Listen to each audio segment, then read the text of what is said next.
On aurait cru qu'un cyclone est passé à l'ex-prison centrale de Makala.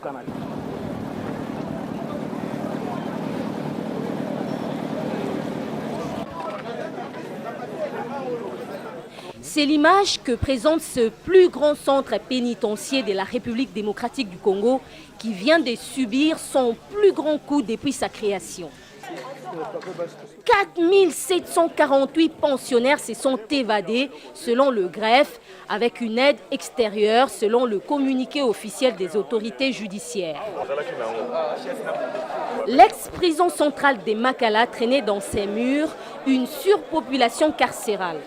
Prévue auparavant pour 1500 détenus, la prison hébergeait, il y a encore 2 jours, 8124 pensionnaires dans des conditions inhumaines et dégradantes, à en croire les multiples plaidoyers des ONG des droits humains en visite dans différents pavillons au CPRK. Près de 3376 détenus restent encore. Eux subissent les conséquences d'un comportement des masses, victimes certes des frustrations et des mauvaises conditions carcérales. L'ex-prison centrale de Makala, au lendemain de l'évasion spectaculaire, garde encore des stigmates de ces actes qui traduisent visiblement le mépris de ceux qui l'ont commis.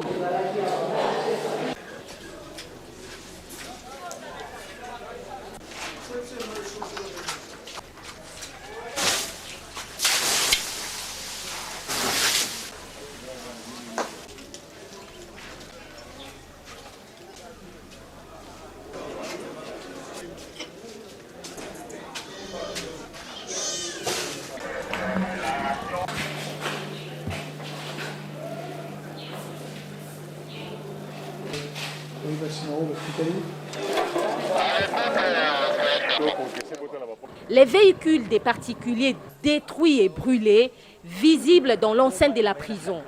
L'odeur du cendre encore frais accueille les visiteurs qui viennent se rendre compte de la gravité de ces actes commis dans la matinée du 17 mai. D'autres ont terminé leur processus de calcination sans espérer l'arrivée à temps des camions anti-incendie, un service qui n'a jamais existé au centre pénitentiaire. Le bureau du directeur de la prison n'a pas été épargné. Le colonel Kabissa, qui s'est refusé tout commentaire devant la caméra, squatte désormais une salle d'attente auparavant destinée à recevoir les visiteurs. La plupart des pavillons de la prison ont pris un coup dans ces actes de vandalisme. Des détenus au passage de leur évasion ont tout détruit. Des destructions et sabotages qui s'ajoutent sur les mauvaises conditions carcérales déjà décriées. Certains prévenus gardent encore frais des souvenirs de ce carnage.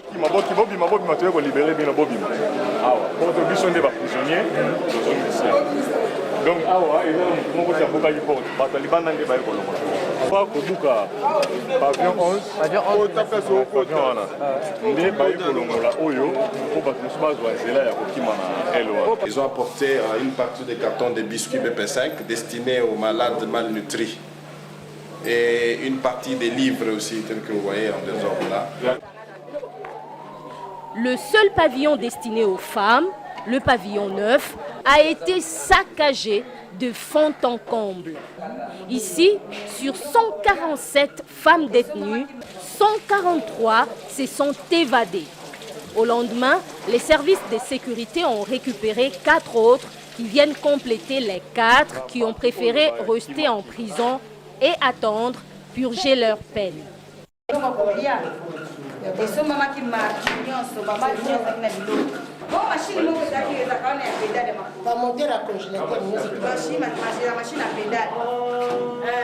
Aucun archive n'a été épargné.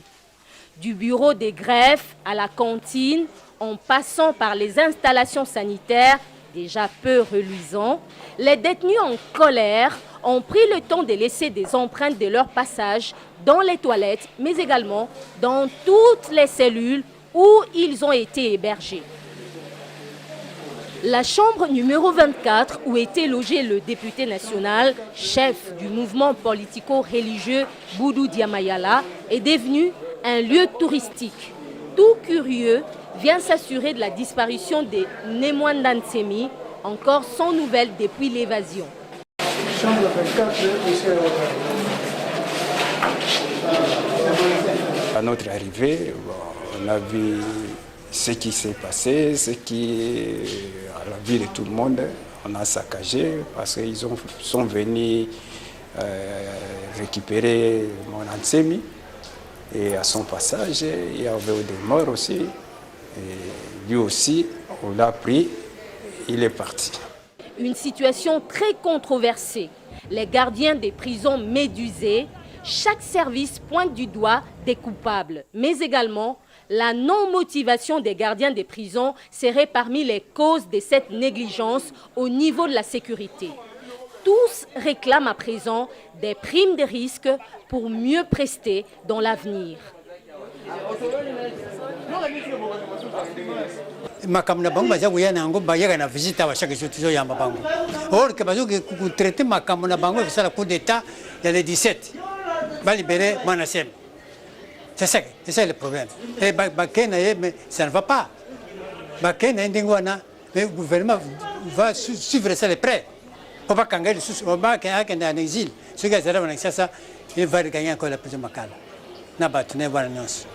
C'est ça que le mal Manassem a fait en tant qu'honorable député. Pour renforcer la sécurité de Bissau, ils ont la casse efficace. De façon que le boulot qu'on a côté sauté. Le gouvernement a payé sa prime de risque de sauver la prison Makala. Même la prison ailleurs. Il ne faut pas payer sa prime de risque. Pourquoi pas il n'y a pas embarqué. Prime de risque est toujours jeté. Il faut tout déclarer prime de risque. C'est notre droit de sauver. Selon les estimations du greffe de la prison centrale de Makala, 161 détenus seraient déjà arrêtés et remis en détention sur plus de 4000 humant encore l'air frais de la nature.